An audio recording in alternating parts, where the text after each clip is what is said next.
Boa noite, pessoal. Hoje iremos falar sobre a cultura brasileira e suas origens, raízes e perfis até 1889. Iremos iniciar nossa apresentação falando das características mais relevantes do corte pré e imediatamente pós a chegada dos europeus, que pode ser dividido nos períodos pré-cabralino e no período imediatamente após a chegada dos europeus. Mas, primeiro, iremos fazer uma síntese da linha do tempo dos fatos que são mencionados nessa apresentação. Primeiramente, nós temos a chegada dos portugueses ao Brasil, que se deu no ano de 1500. Logo em seguida, temos o período pré-colonial, que vai de 1500 a 1530.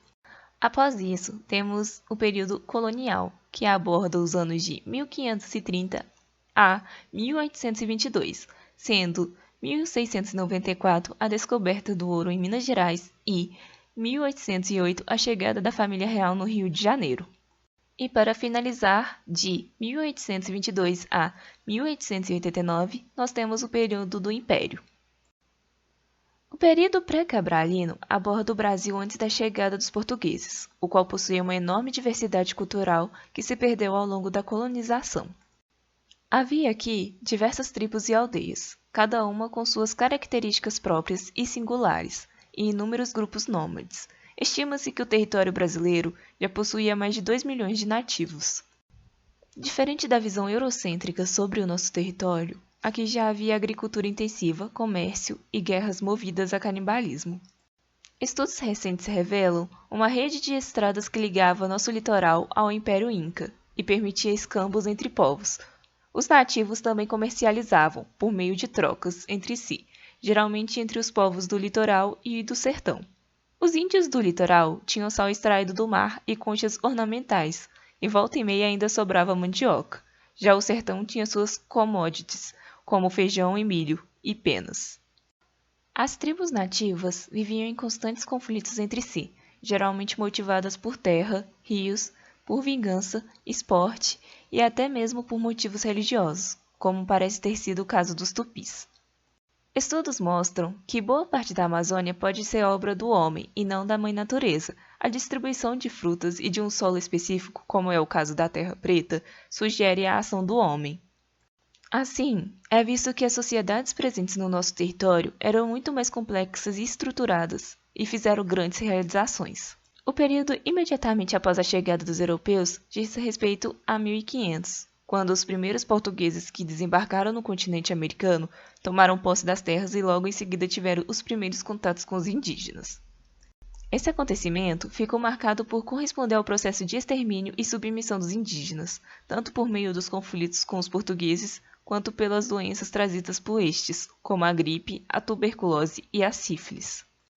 Nesse momento inicial, poucos empreendimentos foram efetivados no território. As principais realizações portuguesas, utilizando a mão de obra indígena escravizada ou por meio de escambos, foram nomear algumas localidades no litoral, confirmar a existência do pau-brasil e construir algumas feitorias. Atualmente, nós temos um controverso questionamento. A chegada dos portugueses no Brasil pode ser considerada uma descoberta ou uma invasão? Em abril de 1500, a esquadra de Pedro Álvares Cabral descobriu o Brasil.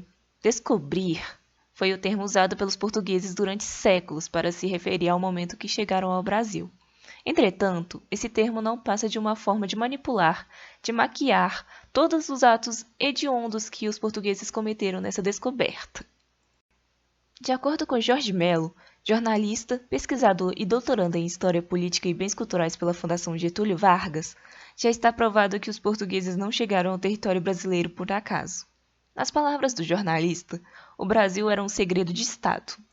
Antes de Cabral, Duarte Pacheco Pereira alcançou águas brasileiras na altura dos atuais estados do Pará e Maranhão em 1498. Pedro Álvares Cabral, suas 12 caravelas e 1.500 homens fizeram aqui uma escala para tomar posse do território que pertencia a Portugal por força do Tratado de Tordesilhas, assinado em 1494, que dividia a América do Sul entre Portugal e Espanha. Portanto, os portugueses já sabiam o que procuravam.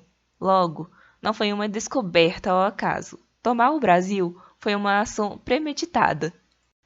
Outra realidade que torna inadequado o uso da palavra descobrimento é o fato de que o território brasileiro já era ocupado por milhões de nativos. Assim, fica claro que Portugal não descobriu o Brasil, ele ocupou, invadiu e fez isso por meio de um genocídio às nações nativas. Portugal os submeteu, os exploraram e aculturaram esses povos. A chegada dos europeus ao Brasil nos foi contada pela perspectiva dos invasores, que se consideram heróis e omitiram que aqui havia sociedades estruturadas. Assim, reformulo a frase inicial. Em abril de 1500, a esquadra de Pedro Álvares Cabral invadiu o Brasil. Afinal, se o território já possuía uma população, não se trata de um descobrimento, e sim de uma conquista, uma invasão. Tradições das tribos indígenas. Grande parte dos ameríndios viviam em tribos, sendo o cacique o chefe político, enquanto o pajé é responsável pela vida religiosa e tratamentos medicinais, feitos através de plantas e rituais. O trabalho na tribo é realizado por todos, porém possui uma divisão por sexo e idade. A propriedade era comunitária, sendo apenas instrumentos de trabalho individualizados, como machados, arcos, flechas e arpões. Muitas sociedades eram profundamente ritualizadas, desenrolando o tecido de suas vidas ao comando de mitos e crenças diversas. Essas cercavam certas atividades de tabus invioláveis, dando instruções para muitos atos cotidianos. No entanto, variações e mudanças existiram ao longo do tempo. Cronistas antigos afirmam que na ocorrência de uma situação inesperada ou desconhecida, costumava-se convocar um conselho tribal para analisar o fato novo. Se ele pudesse ser harmonizado às tradições, era incorporado ao cânone dos costumes e imediatamente se tornava a regra geral, mas o único voto contrário na Assembleia podia levar à sua rejeição.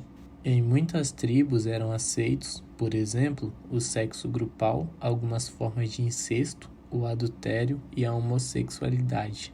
Esses povos tinham suas próprias convenções restritivas e, se violadas, acarretavam em vergonha, ostracismo ou outras sanções severas que iam de castigos físicos até pena de morte.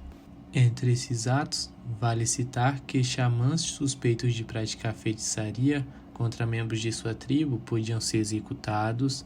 Se um homem demonstrasse covardia, era rejeitado pelas esposas.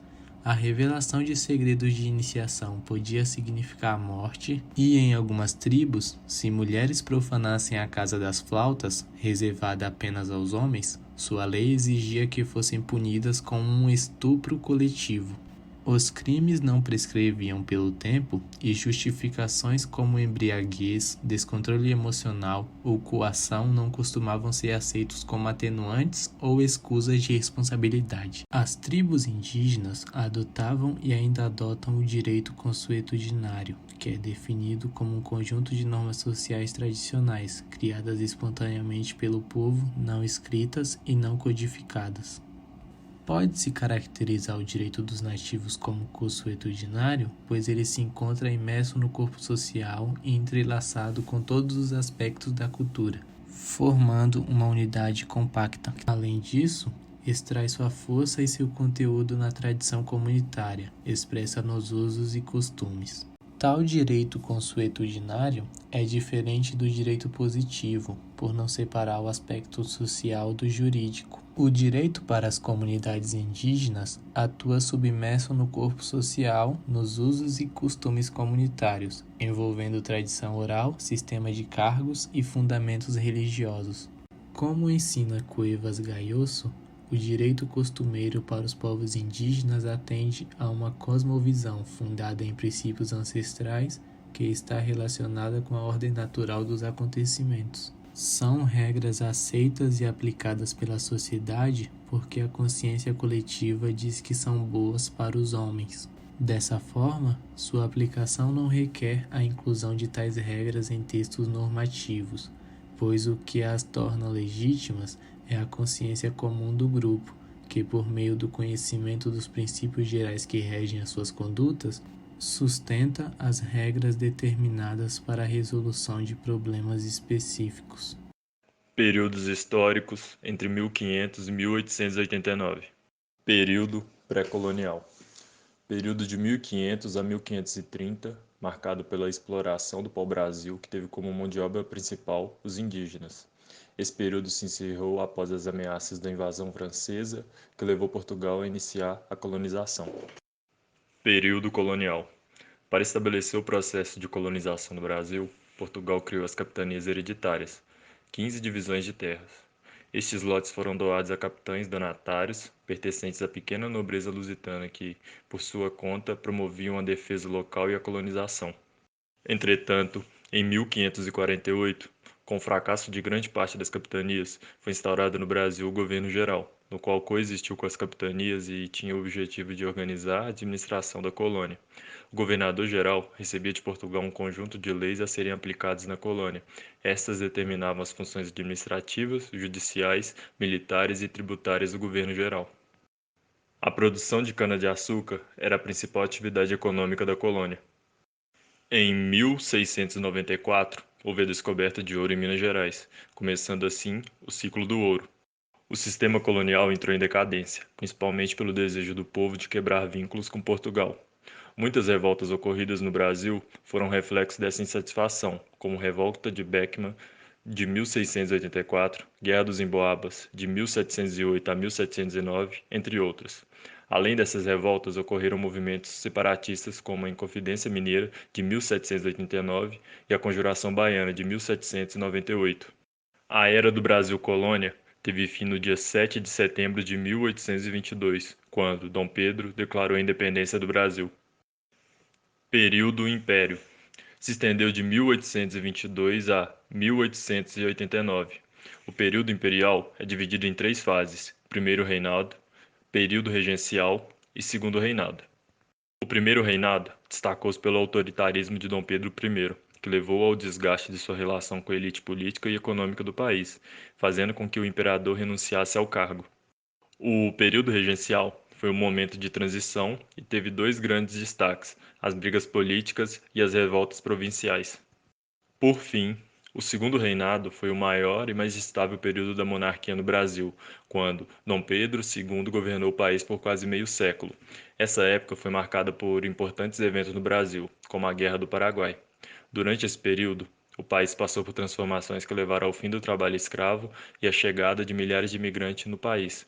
O golpe militar que conduziu à proclamação da República deu fim à monarquia em 1889.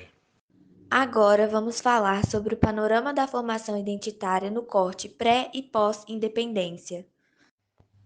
A formação da identidade brasileira foi um processo de construção histórica. Ela se iniciou após a independência do país.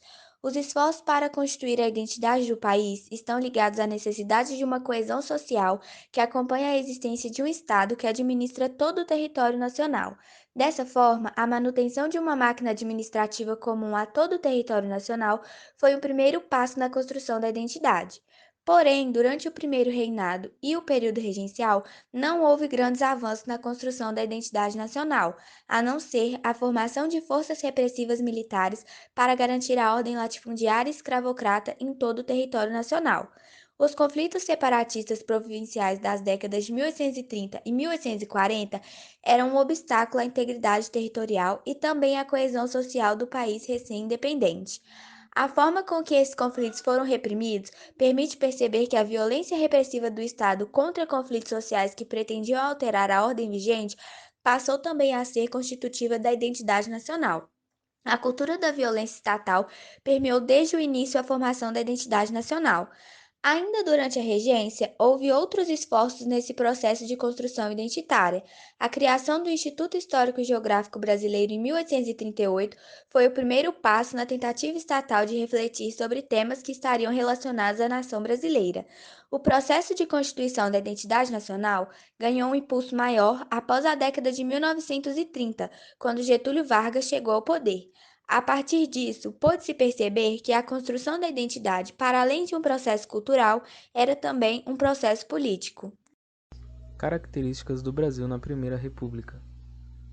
A partir de 15 de novembro de 1889, o Brasil adotou o modelo republicano como forma de governo. O período conhecido como República Velha durou de 1889 até 1930. Podemos dividir essa época em 2 períodos. O primeiro período vai de 1889 a 1894. Chamado de República da Espada, foi o período dominado pelos militares. O segundo período vai de 1895 a 1930. Chamado de República Oligárquica, foi o período dominado pelos presidentes dos estados, governadores da época. A política dos governadores e a política do café com leite eram práticas importantes desse período. O controle político do interior do país, na República Velha, ficava nas mãos dos coronéis, sendo o voto de cabresto a principal característica do coronelismo. A posse de Getúlio Vargas como presidente após a Revolução de 1930 marcou o fim desse período. Em se tratando da extensão territorial, boa parte dos nossos contornos territoriais foi elaborada no período imperial. Contudo, a fixação das fronteiras da configuração territorial brasileira foi concluída na Primeira República. Aproximadamente um terço das fronteiras terrestres brasileiras foram fixadas na República Velha ou Primeira República. Nesse período, os limites territoriais brasileiros se encontravam definidos pela Constituição de 1891, porém nem todos se encontravam delimitados. O restante das fronteiras brasileiras demarcadas na Primeira República foi definido através de arbitragens ou de acordos bilaterais. Entre as questões litigiosas de limites territoriais estavam Palmas com a Argentina, Amapá com a França, Acre com a Bolívia e Pirara com a Inglaterra. Os estados brasileiros sofreram maiores alterações internamente para facilitação da gestão do governo, como a divisão dos estados do Grão-Pará em Amazonas e Grão-Pará. São Paulo foi dividido, formou o Paraná, além da perda da Cisplatina e ganho de novas terras, como já citada anteriormente por discussões e negociações do Barão de Rio Branco. No mapa, além das mudanças territoriais anteriormente citadas, vale a pena destacar que o Acre só se tornou parte do território brasileiro a partir de 1903. Variações linguísticas. Inicialmente no país era falado diversas línguas, entre elas as milhares de línguas indígenas e variadas línguas africanas introduzidas pelo tráfico negreiro. Assim, o português era só um dos muitos idiomas falados no território. Entretanto, na época de 1808 já começa a surgir uma hegemonia da língua portuguesa. Contudo, ainda era visível a dualidade linguística entre a nata social, os brancos e mestiços que ascenderam, e a plebe, descendentes dos índios, negros e mestiços da colônia. A partir de 1850, nota-se multilinguismo localizado baseado na urbanização, escolarização e estandardização linguística. Assim, o confinamento do multilinguismo às franjas da sociedade brasileira ou aos nichos de imigrantes só se consolidará no início do século XX. Etnias. As etnias formadoras do caráter nacional no período pré- e pós-Primeira República foram compostas, em resumo, pelos povos indígenas nativos em sua grande minoria depois do colonialismo português, povos da matriz africana, agora antigos escravos depois da abolição da escravatura, povos asiáticos, japoneses, que fixaram-se em São Paulo e no Paraná, e, por fim, os povos de origem europeia que vieram ao Brasil com o intuito racista dos governantes de clarear a população e se fixaram no sul do Brasil, além, claro, dos descendentes dos povos portugueses que já estavam no Brasil. Diferentes cenários socioeconômicos. A República Velha possuía algumas questões sociais que inibiam o desenvolvimento do país, como as oligarquias, a educação, a saúde e o trabalho. As oligarquias são grupos estaduais que queriam o predomínio na direção dos negócios públicos. A economia brasileira era baseada na exportação do café, e as oligarquias rurais monoexportadoras reivindicavam autonomia política e mais incentivo para a classe. As terras eram imensos latifúndios controlados por poderosos fazendeiros que detinham todas as instâncias da autoridade local. O sistema patriarcal era dominante, havendo absoluta obediência ao chefe local, materializado na política pela figura do coronel. O coronelismo é um fenômeno político-eleitoral que ocorre na instância municipal ou microrregional. O poder político das oligarquias agrárias se sustentava no controle do voto da população rural e nas máquinas eleitorais, coronéis. Com tudo que foi exposto, pode-se concluir a importância de se conhecer sobre a história e a cultura do nosso país. Esperamos que essas informações possam contribuir ao seu aprendizado. Obrigado pela atenção.